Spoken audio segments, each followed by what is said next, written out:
city streets right now, but the good news is this snow and blowing snow should clear off by later today, and it should turn out to be a great day for 6:30 Chad Santa's Anonymous. His hair was shoulder length, his youthful face hid behind an abundance of shaggy beard.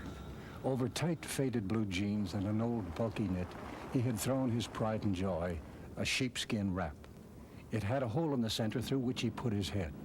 It was without arms, fell front and back down past his waist to his mid-thigh, and it was gathered at the waist with a chain. His '68 Chevy moved slowly through the streets.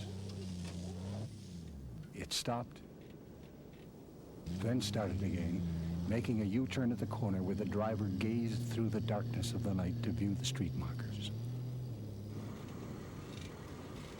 He was in unfamiliar territory. The houses were one-room frame, and most of them were bare of paint. Lights were few and glowed softly behind polythene, which substituted for storm windows. Up one side of the deserted street, down the other. Then on to the next block, the old Chevy made its way.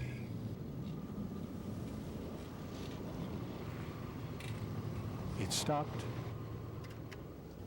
and the door opened, and the young man with the long hair and the beard and the faded jeans and the sheepskin coat got out on the passenger side and walked to the gate of the house that was a duplicate of all those around it.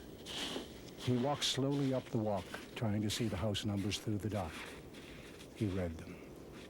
Satisfied that this was the place, he returned to his car, opened the trunk, and removed 2 large brown shopping bags like they use in the supermarkets.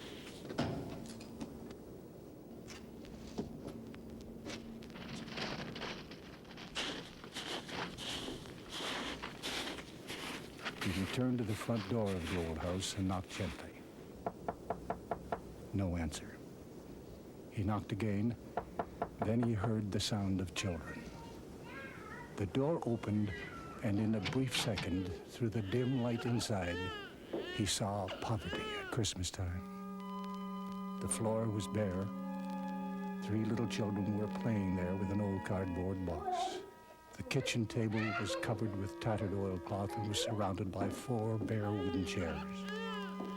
A double bed sat in one corner, sagging but neatly made, and a small electric stove sat against the wall. A young woman, perhaps in her late 20s, but looking tired and older than her years, came to the door, scooping up the smallest child as she did. The other child, who had opened the door, looked at the stranger outside, then stepped back, glancing quickly at her mother. "Good evening, ma'am. These are gifts for the little ones from Santa's Anonymous," the young man said. The mother looked a long moment at the long-haired, bearded youth with the outlandish sheepskin jacket. She took the 2 shopping bags filled with gaily wrapped Christmas gifts and quickly looked at the bright display of parcels. Her eyes welled up with tears, and she could bring herself to say only an almost inaudible thank you. You're welcome, ma'am. And by the way, have yourself a very Merry Christmas. And then it happened, just as his foot hit the top step of the old porch. As the door was about to close behind him, a small child's voice said, "Mommy, was that Jesus?" It hit Trip hammer hard, and the young man stopped for the briefest moment. His chin dropped to his chest, and an almost overwhelming emotion swept through him.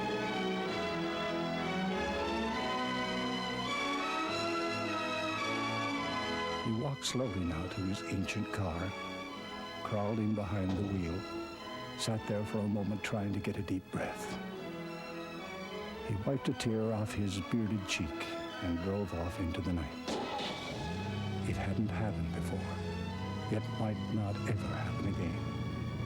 But that small child in that small house on Maple Street gave this strange lad in the sheepskin coat the most beautiful Christmas gift he had ever received.